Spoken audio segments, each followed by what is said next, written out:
Ce jour dédié pour le Refouach à la guérison rapide et totale de Avital Myriam Bat Ida, Bezrat Hashem. Question de Samuel. Quel est l'ordre des choses durant les brachot du matin? Ok, donc tu parles des brachot du matin quand on se lève. Comment est-ce que on agit? Bon, il faut comprendre que durant la nuit, notre âme quitte le corps, une partie de notre âme, beaucoup de parties de notre âme quittent le corps. Et chaque fois qu'il y a un vide, il n'y a pas un vide. Ça n'existe pas dans la Torah du neutre. Ou il y a la sainteté, ou il y a l'impureté. Et vu que notre âme elle est sainte, quand elle quitte le corps, alors à la place rentre une impureté. On est impur quand on dort. Maintenant, quand le matin on se réveille, ou peu importe au milieu de la nuit on se réveille, l'âme réintègre le corps, et l'impureté elle part. Mais elle part où? Elle ne part pas comme ça. Elle va en fait quitter le corps, mais se réfugier aux extrémités du corps. C'est les mains et les pieds. Et donc sur les mains et sur les pieds, il y a là-bas une très grande force impure. Il faut comprendre que toujours les forces du mal, elles prennent leur... comment expliquer cela? Il y a Dieu, d'accord? Puis il a créé après des mondes extrêmement simples. Ça descend, ça descend, ça descend. À mesure que ça descend, il y a la sainteté qui baisse. Puis à un moment, ça s'arrête à la sainteté, et là commencent les forces du mal. Les forces du mal, elles ne peuvent pas vivre sans sainteté. La sainteté, c'est la vie, c'est Dieu, d'accord? Sans flux de vie de Dieu, la force du mal, elle n'existe pas. C'est quoi la force du mal? C'est la mort. La mort, elle est morte. Mais Dieu va donner de la vie à la mort. Comme ça, on aura des morts vivants. Un mort vivant, c'est terrible, d'accord? C'est pas Frankenstein. C'est Hitler, c'est Torquemada, c'est Staline, c'est les Iraniens, d'accord? Tous les grands ennemis du bien du peuple d'Israël, c'est ça les morts vivants. Donc on voit et à quel moment où la mort elle prend son flux de sainteté, à la fin de la sainteté. Maintenant nous on est créés à l'image de Dieu. C'est où chez nous la fin de la sainteté? Les mains et les pieds. C'est pour cela d'ailleurs, il faut faire très attention de bien se couper les ongles. Parce que la fin de la fin, ce sont les ongles. Et c'est écrit que la sanction de quelqu'un qui s'est poussé trop les ongles, elle est très dure. Pourquoi? Parce qu'il donne un flux très grand aux forces du mal. Donc il faut toujours qu'on ait les ongles bien coupés. C'est combien? C'est que si maintenant je touche, j'ai mon doigt avec l'ongle qui dépasse, maintenant si je touche comme ça avec l'autre main, je ne touche pas l'ongle. Tant que c'est comme ça va. Mais quand je fais comme ça, je touche l'ongle, là il faut couper. D'accord? Idem les pieds, encore plus les pieds. Pourquoi? Parce que les pieds sont plus bas que les mains. Et là, je me permets de dire que beaucoup de gens, Baruch Hashem, ils font attention. Bon, il y a beaucoup qui ne font pas attention à leurs ongles, ça, donc il faut leur dire, et ça concerne les femmes aussi. Mais beaucoup déjà, s'ils font attention de se couper les ongles des mains, ils oublient les ongles des pieds. Comment je vois ça? Parce que moi, le matin, ça fait des années, 30 ans que je réveille les élèves le matin, et des fois, je vois des pieds horribles. Je suis horrifié, d'accord, des ongles terribles, d'accord, qui dépassent. Hachem Yishmor. C'est très mauvais, oui. Si ce sont des ongles synthétiques, d'accord, alors c'est pas elle. Il y a une autre question au niveau d'Asniout, etc. Mais c'est pas elle, ça va. Je te parle maintenant de tes vrais ongles. Alors, normalement le matin, on aurait dû... Alors, comment on fait pour faire partir cette impureté? On se lave les mains. Par alternance. Si ce n'est pas par alternance, ça ne marche pas avec un ustensile. Si ce n'est pas comme ça ne marche pas. Ustensile et alternance, 3 fois sur chaque main, c'est bien 4 fois sur chaque main. Normalement, on aurait dû faire aussi ça sur les pieds. Sur les pieds. Mais, étant donné que la terre est extrêmement impure, et la terre, elle a été maudite. Elle a été maudite une première fois parce que Dieu a ordonné de faire des arbres qui aient un goût de fruits. Elle a fait des arbres qui n'ont pas de goût de fruits. Et après, elle a pris aussi, elle a absorbé le sang de Hevel, qui a tué Caïn.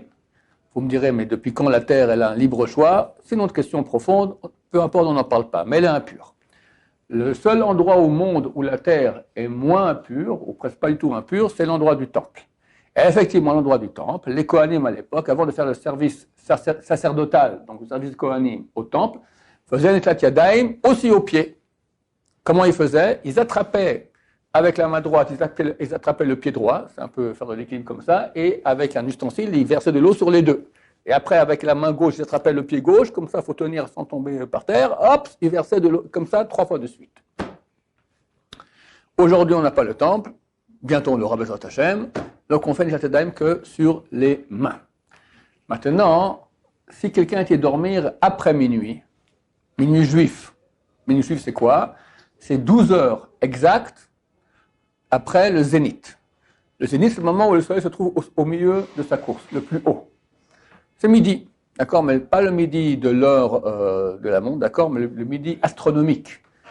Au moment où le soleil se trouve au sommet de sa course. Tu prends 12 heures après, c'est le minuit juif. Aujourd'hui en Israël, c'est 12h20 et quelques, d'accord? Si quelqu'un va dormir après cela, alors l'impureté des mains est beaucoup moindre. S'il va dormir avant ce moment, et il dort pendant ce moment, là l'impureté elle est beaucoup plus grande. S'il a été dormir avant, l'impureté est tellement grande qu'il ne peut même pas faire plus de 1,90 m, un peu moins de 2 mètres, sans faire Netilat Yadayim. S'il marche plus que 2 mètres, sans faire Netilat Yadayim, alors le Zohar Kadosh, la Kabbalah dit, il est passible de mort. C'est très mauvais. D'accord? Faire très attention à cela. S'il était dormir après minuit, l'impureté est beaucoup moins grave et il peut marcher tant qu'il veut, il n'y a aucun problème.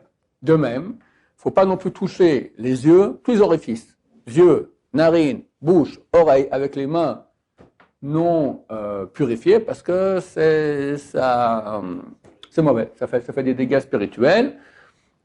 Idem, il y a une discussion sur l'anus et la verge. D'accord? Donc là, il va faire attention à cela aussi.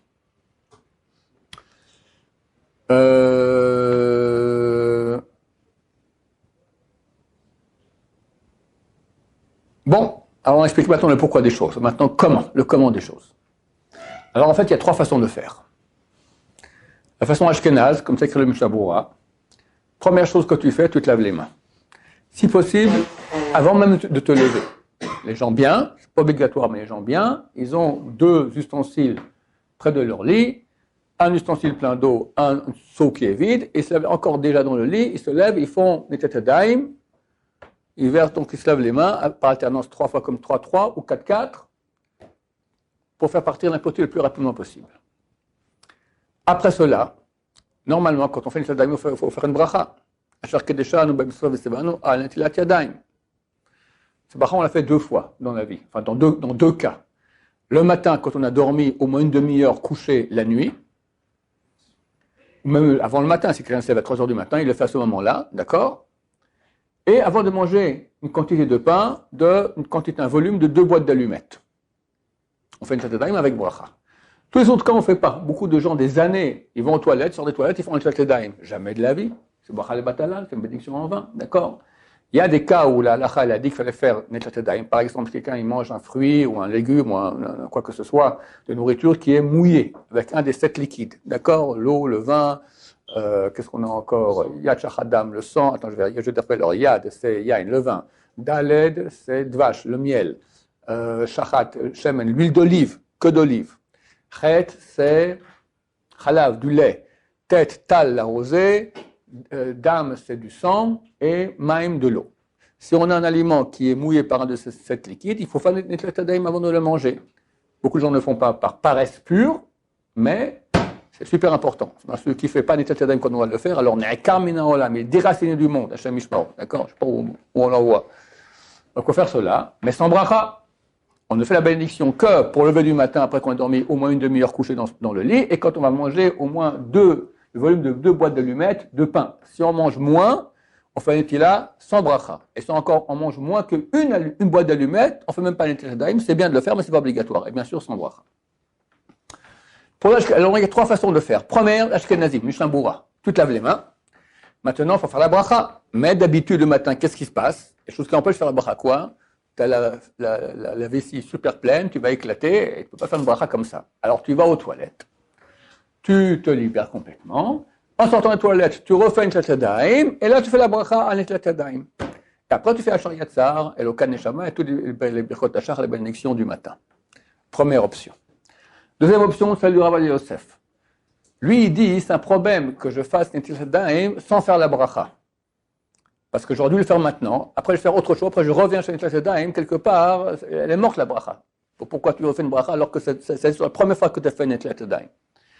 Alors lui il dit, première chose, on va aux toilettes, sans faire Netilat Yadayim. Et si les toilettes sont plus loin que notre lit de 2 mètres, alors on s'arrête tous les 3 pas. Il ne faut pas faire en tout cas plus que 1,90 m, on s'arrête. Après, on remarche encore un peu moins d'1,90. On s'arrête. 1,90, on s'arrête. 1,90, on s'arrête. Comme ça, jusqu'on arrive aux toilettes. Quand j'ai Baal Tshuva à l'armée, on dormait dans des tentes. Puis il y avait un lavabo à 500 mètres. Au Hachem, je fais 500 mètres en m'arrêtant tous les bons 2 mètres, comme ça pour arriver là-bas. Ils m'ont pris pour un fou. Au Hachem. Alors, c'est comme ça qu'on doit faire. On va aux toilettes, et après on ressort des toilettes, on se lave les mains, et là on fait la bracha. Ça, c'est la façon de Rav Yosef. Le Rabbi Ben Shaul lui dit comme ça. Il n'y a aucun problème à faire plusieurs fois Netzilat Yadayim. Il rajoute ici un avis, celui du Rambam. Maïmonide, il dit qu'avant chaque prière qu'on fait, il faut faire Netzilat Yadayim. Lui dit même avec bracha. La halakha, c'est sans bracha. Mais l'important, c'est de faire avant chaque prière Netzilat Yadayim. Alors lui dit, tu vas te lever le matin, première chose, tu te laves les mains, sans bracha. Tu vas aux toilettes, tu veux te faire un café, tu bois un café, tu t'habilles. Quand tu as terminé tout, tu as mis tes chaussures, tu es sorti des toilettes, maintenant c'est fini. Les mains, maintenant, tu ne vas plus devoir les relaver. Parce que d'après les autres avis, que je fais une Yadayim déjà avant, après je rentre encore, je vais mettre mes chaussures. Quelqu'un a touché ses chaussures, il a touché la chair de son corps, les parties qui sont voilées, les mollets, il a touché la poitrine, d'accord, etc. Les avant-bras. Alors il doit refaire Netzilat Yadayim, sans bracha, il ne peut pas prier comme ça. Alors, le Rabbi Ben Shaul il dit que tu fais tout, quand tu as tout fini, tu fais Netzilat Yadayim pour avant la prière, et là tu fais la bracha. Netzilat Yadayim. Voilà, ces 3 façons, toutes sont bonnes, chacun d'avis n'est pas d'accord avec l'autre, chacun fera comme il veut. Oui. La bracha? Non. Alors, Bachou dit, tu te lèves, première chose, tu te laves les mains. Ça, c'est clair. Il faut enlever l'impureté le plus rapidement possible. C'est une très grosse impureté. Tu l'enlèves. D'accord? Une fois que tu l'as enlevé, tu prends ton temps, tu as tout fini, tu refais une Yadayim, et là, tu fais la bracha. Des questions là-dessus, messieurs? Bon. J'en profite pour rajouter un petit quelque chose. Ça vaut extrêmement la peine que quelqu'un qui est réveillé au minuit juif, qu'il fasse Tikkun Chatzot. Tikkun Chatzot, ça prend 10 minutes à faire. Il y a un texte qui est au début de chaque sidour, et il y a 2 Tikkun, un qui s'appelle Tikkun Rachel, Tikkun Léa. Pendant la 7e année, l'année passée, on ne sait que Tikkun Léa. Je n'aurais pas imaginé qu'on referait encore Tikkun Rachel, je me suis dit, Mashiach reviendra. Et là, il n'est pas venu. Alors on fait aussi maintenant Tikkun Rachel. C'est en fait des textes qui parlent de destruction du temple, de l'exil. On est censé pleurer là-dessus. Bon, je sais pas, je connais pas beaucoup de gens qui pleurent. Baba Saleh pleurait avec des flaques devant lui quand il faisait Tikkun Chatzot, d'accord. Se lamenter à minuit pour la destruction du temple, ou on peut faire ça aussi toute la période qui va depuis minuit jusqu'à l'aube. En France aujourd'hui, et plus on va dans les pays du Nord, d'accord, l'aube c'est très tard. C'est à 7h, à 7h30, à 8h, je sais pas, donc tu peux te lever avant et le faire. Et c'est un mérite énorme de faire cela. Tikkun Rachel, et Léa, donc durant cette période-là, maintenant, on est sorti de cette année, on le fait par terre. Pas par terre directement, on prend un coussin, quelque chose, on se pose et on lit le texte écrit dans le sidour. Voilà, c'est un très grand mérite, il faut la peine de le faire. Celui qui dort, il dort, d'accord, s'il veut se lever encore mieux. Mais il dort. Mais celui qui joue aux cartes, ou il est avec son afro-appareil, d'accord, il fait du WhatsApp, je sais pas, sur les réseaux, pleure un peu sur l'exil du peuple d'Israël, ça fera bien, c'est bien mieux. C'est que celui qui prend sur soi le deuil de Jérusalem verra sa reconstruction. Et monsieur, on y est, Bézat Hashem, c'est pour cette année. Donc ça vaut la peine de le faire, parce qu'après on ne pourra plus le faire. Baruch Adonai, l'olam, amen, amen.